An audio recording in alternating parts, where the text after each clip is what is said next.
आज के इस खास विश्लेषण में हम भारत के कॉरपोरेट जगत को हिलाकर रख देने वाले एक ऐतिहासिक सुप्रीम कोर्ट केस भारत संघ बनाम आर गांधी पर विस्तार से चर्चा करेंगे। ये सिर्फ कोई आम कानूनी विवाद नहीं है, बल्कि ये इस बात की नींव है कि आज की आधुनिक कॉरपोरेट दुनिया में हमारी न्याय व्यवस्था असल में काम कैसे करती है।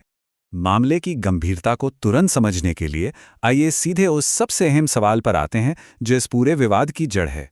क्या हमारी संसद या कोई भी विधायी निकाय महज एक कानून पारित करके हमारी पारंपरिक अदालतों से उनकी न्यायिक शक्तियां पूरी तरह छीन सकता है? जरा विचार करें, ये एक ऐसा सवाल है जो सीधे तौर पर हमारे पूरे कानूनी ढांचे की बुनियाद को चुनौती देता है। तो इस पूरी कहानी को हम एक साफ सुथरे रोड मैप के जरिए समझेंगे। हम शुरुआत करेंगे विशेष ट्रिब्यूनल के संघर्ष से, फिर इस कानूनी लड़ाई की पूरी टाइमलाइन देखेंगे। इसके बाद हाई कोर्ट और नए ट्रिब्यूनल्स के बीच की तुलना करेंगे, मुख्य संवैधानिक मुद्दों को समझेंगे और अंत में सुप्रीम कोर्ट के उस ऐतिहासिक और अंतिम फैसले पर आएंगे। चलिए सबसे पहले बात करते हैं उस मूल विवाद की जिसने इस पूरी कानूनी लड़ाई को जन्म दिया।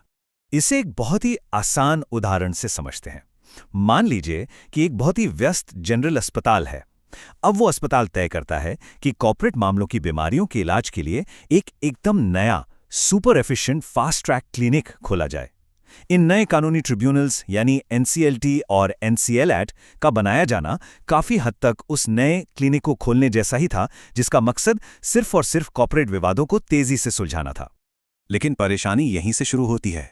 सवाल यह है कि आखिर इस बात की गारंटी कौन देगा कि उस नए क्लिनिक के डॉक्टर सबसे बड़े मेडिकल एथिक्स बोर्ड यानी हमारे संविधान के नियमों का पालन करेंगे? और सबसे बड़ी बात, कहीं ऐसा तो नहीं कि वे सिर्फ अस्पताल के प्रशासकों के इशारों पर काम करने लगें?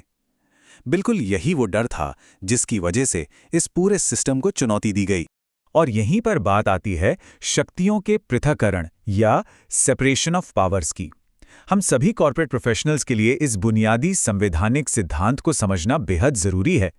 इसका सीधा सा मतलब है सरकार के अलग अलग अंगों की शक्तियों को बांट कर रखना, ताकि कोई भी एक अंग दूसरे के काम में बेजा दखल ना दे सके या उस पर अपना कब्जा न जमा ले।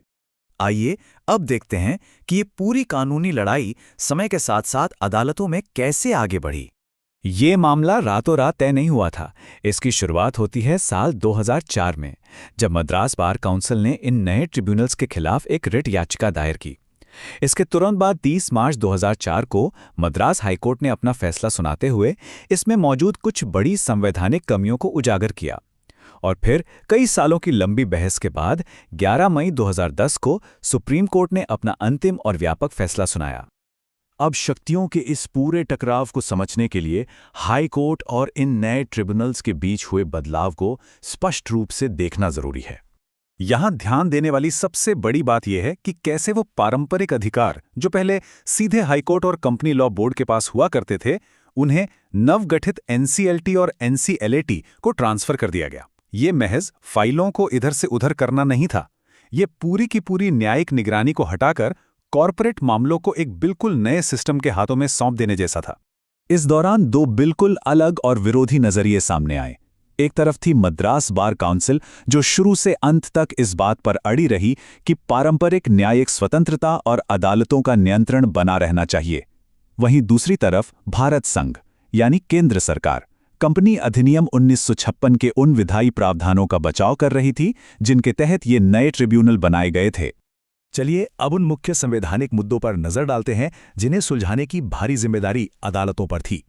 अदालतों के सामने मुख्य रूप से 4 बड़े मुद्दे थे। अब अगर हम न्यायिक स्वतंत्रता का मूल्यांकन करने वाले एक जज के नजरिए से सोचें, तो सबसे बड़ा सवाल ये था कि क्या संसद के पास ये अधिकार है कि वो बिना किसी न्यायिक नियंत्रण के पारंपरिक अदालतों के काम किसी गैर न्यायिक ट्रिब्यूनल को सौंप दे?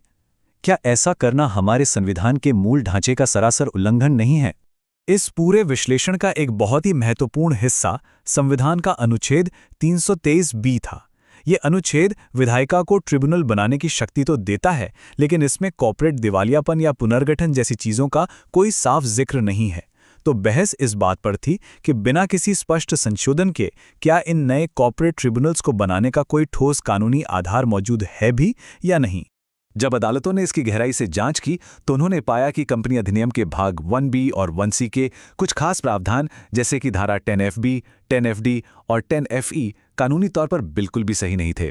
बात सिर्फ कुछ तकनीकी गलतियों की नहीं थी, बल्कि ये प्रावधान कानून के शासन और न्यायिक स्वतंत्रता जैसे हमारे सबसे बुनियादी सिद्धांतों पर सीधा प्रहार कर रहे थे। अंत में हम बात करेंगे मई 2010 में आए सुप्रीम कोर्ट के उस अंतिम फैसले की, जिसमें अदालत ने एक बहुत ही नाजुक संतुलन बनाने की कोशिश की। तो सुप्रीम कोर्ट की संवैधानिक पीठ ने अंततः क्या तय किया? उन्होंने इन नए कॉर्पोरेट ट्रिब्यूनल्स यानी NCLT और NCLAT के गठन को वैध मान लिया। इस एक फैसले ने भारत में कॉर्पोरेट कानूनी ढांचे को हमेशा के लिए बदल कर रख दिया, क्योंकि अब इन विशेष अदालतों के वजूद पर मुहर लग चुकी थी। लेकिन ठहरिए, कहानी यहीं खत्म नहीं होती। इसमें एक बहुत बड़ा पेच था। सुप्रीम कोर्ट काफी हद तक मद्रास हाईकोर्ट की बात से सहमत था। उन्होंने साफ कर दिया कि न्यायिक स्वतंत्रता से कोई समझौता नहीं हो सकता। इसका सीधा अर्थ यह था कि ये नए ट्रिब्यूनल केवल और केवल तभी काम कर सकते हैं जब कंपनी अधिनियम में मौजूद उन सभी असंवैधानिक और दोषपूर्ण प्रावधानों में ठीक से सुधार किया जाए। ये निर्णय भविष्य में कॉर्पोरेट मुकदमों की पूरी रणनीति को बदल देता है।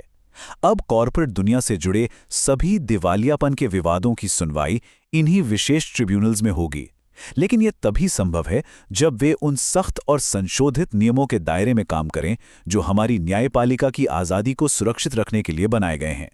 इस पूरी चर्चा के अंत में हम सभी के सोचने के लिए एक बहुत ही अहम सवाल बाकी रह जाता है। जैसे जैसे हम तेजी और दक्षता के लिए नए और विशेष कानूनी सिस्टम बनाते जा रहे हैं, हम ये कैसे सुनिश्चित करेंगे कि हमारे संविधान की अखंडता और कानून के शासन की सर्वोच्चता हमेशा बरकरार रहे। सच तो ये है कि इसी संतुलन पर हमारे पूरे कानूनी सिस्टम का भविष्य टिका हुआ है।